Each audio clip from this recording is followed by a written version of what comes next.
না না, আমি বলতেছি যে উনার বাসায় কতগুলো মেশিন আছে, কতগুলো কাপড় আছে, কত টাকার উনার লেন, এটা তো আমার জানার কথা না। আমি উনার ফ্যামিলিকে জিজ্ঞেস করেছি যে কেন গিয়েছিলেন এবং উনার কি অবস্থা। তখন ফ্যামিলি আমাকে জানিয়েছেন যে উনি ব্যক্তিগত এবং ব্যবসায়িক কাজে উনি ঢাকায় গিয়েছেন এবং এসেছেন। এইটুকু আমি আমার ওনার জিজ্ঞেস করেছি আপনাদের কি মানে উনি যে বললেন যে ওখানে ব্যবসায়িক আর সবচেয়ে বড় কথা হলো এটা যদি অবৈধ হতো উনি তো বিতরণ করতে গিয়ে কোথাও ধরা পড়েনি, ওনার ব্যক্তিগত টাকা আনতে গিয়ে।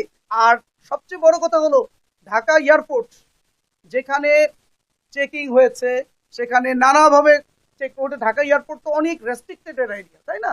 ওখানে তো একজন মানুষকে নর্মালি ছেড়ে দেওয়ার কথা না। নিঃসন্দেহে ওখানে চেকিং হয়েছে।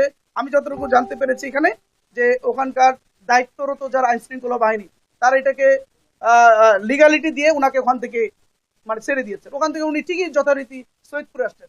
সৈয়দপুরে এসে তাকে হয়রানি করাটা একেবারেই দুরভিসন্ধিমূলক এবং এটা আমি মনে করি এটার মধ্যে কোনো ষড়যন্ত্রের গন্ধ আছে। এটা তো একজন ব্যক্তির প্রয়োজন থাকতে পারে না? আমাদের তিনটা আসন, এখানে তিনটা আসন পরিচালনার জন্য তিনজন পরিচালক উনি বানিয়ে দিয়েছেন।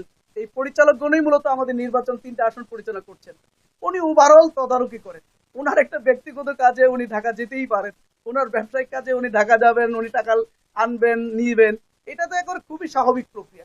আমার কথা হলো এই স্বাভাবিক প্রক্রিয়াটাকে অস্বাভাবিক প্রক্রিয়া নিয়ে যাওয়ার পিছনে একটা ষড়যন্ত্র এবং দুরভিসন্ধি আমরা গন্ধ পাচ্ছি নির্বাচনে একদিন আগে। অথচ দেখেন 22 কোটি টাকা বিএনপির একজন এই ঠাকুরগাঁওর বড় নেতার বিরুদ্ধে অভিযোগ আসলো, 22 কোটি টাকা তিনি মকুব করে নিয়েছেন। এটা নিয়ে কোনো মাথা ব্যথা নেই। গতকাল কয়েকদিন ধরে আমরাও দেখতে পাচ্ছি যে বিভিন্ন জায়গায় বিএনপি যুব দলের লোকজন টাকা নিয়ে ধরা খাচ্ছে, 10 লক্ষ বিতরণকালে ধরা পড়তেছে। তো সেটা নিয়ে কোনো মাথা ব্যথা নাই।